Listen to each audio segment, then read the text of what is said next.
Ladies and gentlemen, welcome to the Garage Gym Athlete Podcast. I'm your host, Jerred Moon.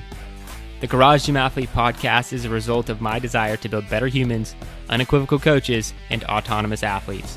I've spent the last several years obsessing over program design, nutrition, and every other way you can optimize human performance. This podcast distills the latest scientific research with what I've learned and blends it with the not-so-scientific field of mental toughness. We are here to build you into a dangerously effective athlete. If you enjoy this podcast, you can find out more about our training at garagegymathlete.com. And if you want to pursue more into the field of coaching and programming, head to endof3fitness.com. Thanks for listening.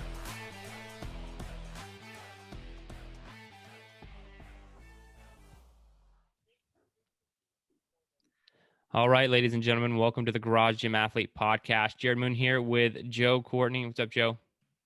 What's going on, Jerred? Not much, man. We have Derek McMichael here, man. How are you? I'm doing great. Thanks. Yeah, glad to have you on the podcast. I'm going to give it to you. Give us the introduction, what you do for a living, how you train, where you're from, all that good stuff. All right. Well, yes, my name is Derek McMichael. I live in Noblesville, Indiana. I work at a local hospital system, Community Health Network, and I'm the vice president of operations for 3 different hospitals on one campus. Been in that role for a couple of years. I've got a wife and 2 kids. My kids are 4 and 2, so busy household, busy work life with everything going on. And I train in my garage. You can see kind of the backdrop here in the picture if you're on the YouTube videos and stuff, that I'm in my garage right now, and have been doing Garage Gym Athlete since February, and have just really loved the programming and just getting after it every day. Really have enjoyed all of the work. I've been primarily on the H2K track. I took a little hiatus and did some shred for a few weeks leading up to a vacation, and then switched back to H2K right after that. Awesome. Well, what is your garage gym setup? I see looks like the Rogue foldable rack right there. What else are you working with? I've got a Concept 2 rower, an Echo bike, a bench, about probably 500 pounds or so of bumper plates, 3 different barbells, some rings. I have some crossover symmetry bands as well, bench, plyo boxes, and then I've also got my TV out here and some Bluetooth speakers, because I have to work out with music. I know that you don't, but I have to. Yeah, that's a must. I have a speaker in my garage, and it gets used. So, yeah, that's awesome, man. I see some, if you don't mind me asking, some writing on the wall. Is it workouts, or is that something else? Before I started Garage Gym Athlete, that's actually some workouts that are primarily CrossFit workouts and some lifting, some of the benchmark named wads and things. I've got some times up there, mostly from, I think, 2018, honestly, is the last time I probably updated that wall. So I would like to get a whiteboard out here to be able to write the workouts down instead of through my phone all the time to see what I'm supposed to do next, but haven't done that. That's awesome. Well, what was the big reason behind starting a garage gym for you? I had accumulated just equipment over time. I used to be a CrossFit coach at a gym locally about 6 years ago, and that gym closed, and they were getting rid of some of their equipment. So I got a pretty janky squat rack from that, and it's where I got a lot of my bumper plates though that I still use today, and one of my bars, and my plyo boxes. So I just kind of started getting stuff. In my old house, I had it in the basement and tried to work out down there, but the basement's hard with the overhead restrictions. It wasn't that high to really be able to lift overhead safely. You had to be in between like the open beams and the unfinished space. Right. So caught that jarring a couple of times and thought, I need to move this to a garage. So when we moved to our new house, we have a 3-car garage. So I've dedicated the one that's kind of offset a little bit for my gym equipment, and then all of the kids' transportation stuff is crammed around my equipment. Yeah, that's the only thing that cramps my garage gym is all my kids' stuff. I don't know. My wife tells me we have to keep it all, but I'm constantly trying to get rid of it. Yeah. I'm like, you haven't used a scooter in a while, have you? I'm getting rid of the scooter.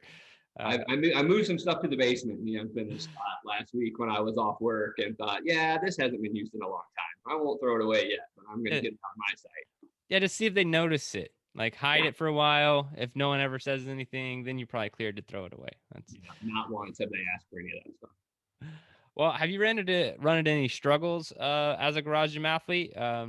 Either you mentioned just straight up overhead in the basement. Anything else? Either motivation wise, I know coming from CrossFit, being a coach or anything like that. Any ever run into that stuff? I think initially I missed the interaction with just other people, doing it by myself in the garage. But with having kids, that time just got away. And even if a gym is close by, 15, 20 minutes, double that to and from, you're losing time that you could have almost had a workout in. So I just really like being able to open the door, come out here, get some work in. The biggest challenge is if my kids are awake, my 4-year-old, she can get through the childproof handle on the door and come out here and try and work out with me and stuff. And I don't mind if she's out here as long as I'm not doing anything too heavy where I might have to drop or something and her be around. But otherwise, that's really the only thing I find difficult. And if there's a workout that requires heavy weight or I might drop or anything like that, if the kids are napping, that makes it hard to just set things down a little more softly. Right. But otherwise, that's it. I actually love it. And I'm not someone who needs a lot of motivation to go work out. I just love doing the work. I mean, that's what I do. And it's my one release. I feel like between having a stressful job and young kids, this is my hour or so alone that I can get a few times a week where I can get mentally recharged and just feel a lot better. That's awesome. Do you have any goals you're chasing right now? I really want to get to where I am a competitor on all the different standards within Garage Gym Athlete. I'm a competitive person by nature, and I see that benchmark there, and I want to get it. Just prior to doing Garage Gym Athlete, I spent a year doing Windler 531 because I was chasing a 300-pound back squat and a 400-pound deadlift. And I started getting some nagging injuries with my back and stuff because I wasn't moving the weight like I heard earlier this week fast. I mean, I was just grinding through reps, always trying to do until failure to get all the volume in. And I hit my 300-pound back squat with the first testing session of Garage Gym Athlete. I got 375 on my deadlift last time. So still would love to hit that 400 on the deadlift. I'm already at competitor, but I just want to hit that number. But now my back squat, based on the competitor level, I think I have to get to 315. So now I'm going to be chasing that too. But yeah, so I just love that just for motivation, and I think having those kind of goals really help you stay focused and keep working. And it's a solid goal that can keep you busy for a long time. Even when you get there, trying to stay there is a hard one. And then if you ever want to or happen to gain or lose weight, everything changes, right? The max has changed and everything since it's based off of your relative body weight. So that's a solid goal. I think that's awesome, and it's no easy task. Yeah, I lost about 10 pounds when I was getting ready for vacation, and when I got on Jerred for a little bit and started tracking my macros and really dialing those in. And yeah, my maxes suffered. When I tried to squat the next time, I was struggling with 275 on my back. It felt like 350 pounds. By the time I worked up to it, I was just like, I'm just going to stop today. I'm not going to hurt myself and put this down. Now, you mentioned Windler 531, doing that for a while, being a CrossFit coach. I mean, how far back does your athletic journey or training journey go? And what other things have you been doing before you found us? I did some high school athletics and sports. I played tennis. Was one of the ones that I did. I played some basketball as well. I've dabbled in the weight room for a long time, but it was about 2010 or 2011 when I'm a pharmacist by training, and I had a pharmacy student come in and talk to me about his workouts that he was doing, and it was all CrossFit based. So he's like, you should come and do this. And I did, and I fell in love with it right away. I like that feeling of getting in a lot of work and I heard the podcast this week about leaving some left in the tank, but I really like working until I'm crawling inside the house with a sweat angel on the floor, and feeling like I really gave it my all today. I know that's not healthy all the time, but I really like that feeling. But I ended up picking up some injuries doing CrossFit. I have had a right rotator cuff repair. My left rotator cuff actually has a small tear in it that I'm just dealing with right now. Just from that historical volume and kipping and overhead squats and things that I probably wasn't doing with the best form, because I didn't always, you have varying levels of coaching when you're at a CrossFit gym, and it's not much for me to say I'm a CrossFit coach. I took their class that was a weekend, and you become a CrossFit coach. Right. So it's different than what you guys do from your coaching standpoint, how much time and effort you put in. It's really how much does that person do after the fact, and what do they learn? How do they educate themselves about fitness and training and programming? That really makes a good CrossFit coach from someone who just opened the gym. But Yeah, I did that for years, and then I just wanted to hit those numbers. So I thought Windler 531 would be the best approach to gain some strength. So I did 531, and most of the time big but boring as the accessory work with it. The 5 sets of 10 of each of the big lifts after the heavier weights, and saw really good progress for a while, but started to plateau, started to break down a little bit from just pushing that weight every single cycle. Yeah. And then I wanted to lose some weight. I got up to about 190 pounds too. So, and that's a little bit heavier than I want to be. I usually walk around 175, 180. So I wanted to lose some weight and get better back to overall fitness. I went out for a run, and I just felt like I was going to die out there. It was like a 9-minute, 9:30 pace. And I thought I've got to get better cardio wise than what I'm at today. So I've got my mile down to around 7 minutes right now, and much better going up and down stairs and just feeling a lot better. That's great, man. That's a full journey. I think, Windler I feel like Windler makes its way into everyone's training at some point. Joe, did you ever do Windler? Yep. 5 through? It's like Yeah. it's like your welcome packet into like strength training. Like here Yeah. you go. Here's the introduction chapter. Yeah. And then move on when you get there. It's a solid strength program, but yeah, the boring part of it definitely does get boring over time. And you mentioned like wanting to empty the tank. I think, that's personality driven a lot of times. I mean, I feel that exact same way. Like when I first started doing zone 2 training, like I do an hour of zone 2, and then I could just kind of like, I really feel like I should do more, because it's just too easy. It's just like, I'm not that tired. Like, and so it's taken a long time to kind of like get over that for me personally. But yeah, I think that that's something that we all struggle with, is like doing the easy things and knowing that they're good for us, but wanting to do more, wanting to put in more work and have that feeling, I think is a hard one.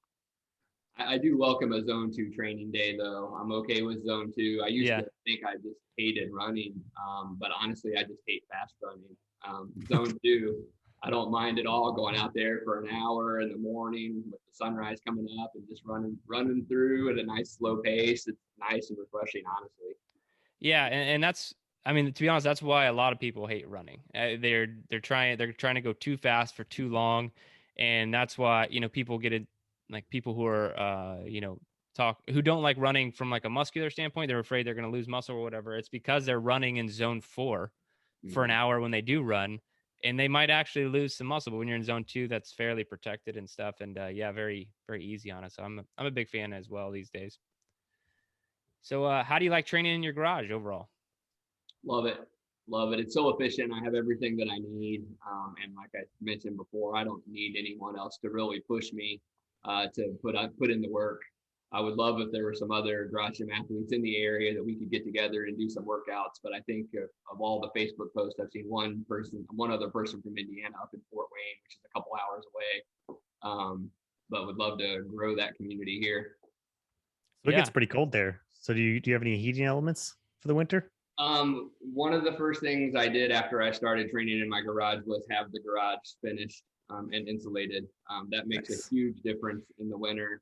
I don't have any other heating elements. I sometimes will warm up with some gloves on just until the bar starts to warm up a little bit, because that's the worst part. But once you get working, I warm up and I feel just fine. Awesome, man. Well, what is the hardest workout you've ever done? I think the hardest one that I've ever done was probably about 8 or 9 years ago, and it was a Tough Mudder. It was a Tough Mudder in Indiana. It was the weekend before Thanksgiving. So Joe, you just mentioned how cold it can be. It was freezing cold, and the first several obstacles you had to do was get in ice cold water, jump into a pond, and then it was also a 10-mile course, and I'd never run 10 miles in my life at one time. So it really pushed me that day. Finished it. Some people from my gym didn't because they just got too cold, but I was able to power through, even though I got separated from my team at one time, and was doing what felt like forever by myself. I just kept going because I'm just not the type to stop, and got there. But man, the next several days, I really paid for that. I about ripped the handrail off the wall when I went down the steps the next morning because my legs did not want to work. It was brutal. Sounds familiar. Yeah. Those fairly untrained events take their toll. Yeah. Well, in your opinion, what's the best activity for building mental toughness? I think for me, building mental toughness is really just getting my workouts in. It really helps me deal with the stress of family and stress of work. And I just really think that keeps me sane a lot of times and helps me direct my energy in a positive way, as opposed to being frustrated with something the kids did or something that happened at work. I mean, I can come to the garage and have a great workout if I'm mad about something or frustrated. It helps me channel that energy, and then it's gone. I'm fine when I'm done. Now, if you could only have one piece of equipment to train with for the rest of your life, what would it be? It would have to be a barbell. I know that's a popular answer, but I absolutely love to squat and deadlift and press and bench, and it's just so versatile. Assuming I can keep my plates as part of that equipment. If not, I might change my answer, but definitely the barbell for me. What's something you want to add to your gym? I would like to. I think what I would like to add is the like farmers walk like handles. When you program the walk with just a barbell in your hand, that balance is really difficult. Yeah. I would like to be able to load up those handles and be able to do a much heavier carry than what I could do with that manner or with just kettlebells. Yeah, I did. I got the trap bar deadlift from Rogue not that long ago, and I did some carries with it just to see. I was like, yeah, this would be way better. I loaded up way too heavy, and obviously it was kind of like the Iron Mile. I was like, I'm just gonna go out, and it was just that exact same story. I went out really far, and then I set it down, and then I was like, oh, I gotta get back, and then I was like setting it down every 10 or 15 meters because I loaded way too much weight. But yeah, those doing it with a barbell though, but like you have to like put your thumb in a weird way. It wants to go forward and back. But hey, it's making you better for it. Yeah. Well, awesome, man. Well, let's hear what your best advice is for all the garage gym athletes out there listening. I think it's just do the work, get it in. I'm a 4 time a week workout guy. 5's too hard, so I usually don't get in to Meet Yourself Saturdays.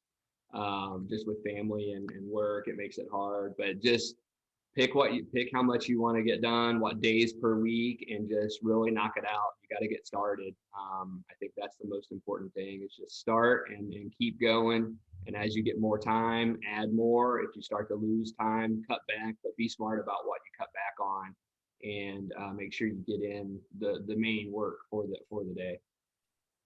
That's great advice. Awesome, Derek. Well, I appreciate you taking your time with us and just sharing your story and everything else. And I also appreciate you being a garage gym athlete, man. I really appreciate everything. All right, well, thank you both so much. I really appreciate all the programming and coaching. It's awesome. I can't say enough about how grateful I am. And I've been healthy this whole time I've been doing it, and I've been making really good progress. So that's probably another tip, is stay healthy. That's the biggest thing that'll set you back, is if you try and do too much one day and then you're out for weeks or longer trying to recover from something silly. Yeah, 100% agree. Garage Gym Athlete Podcast. If you want to learn more, go to garagegymathlete.com. You can learn about our training, Let us send you a copy of our book, The Garage Gym Athlete, or you can even get featured on the Garage Gym Athlete podcast. Thanks for listening.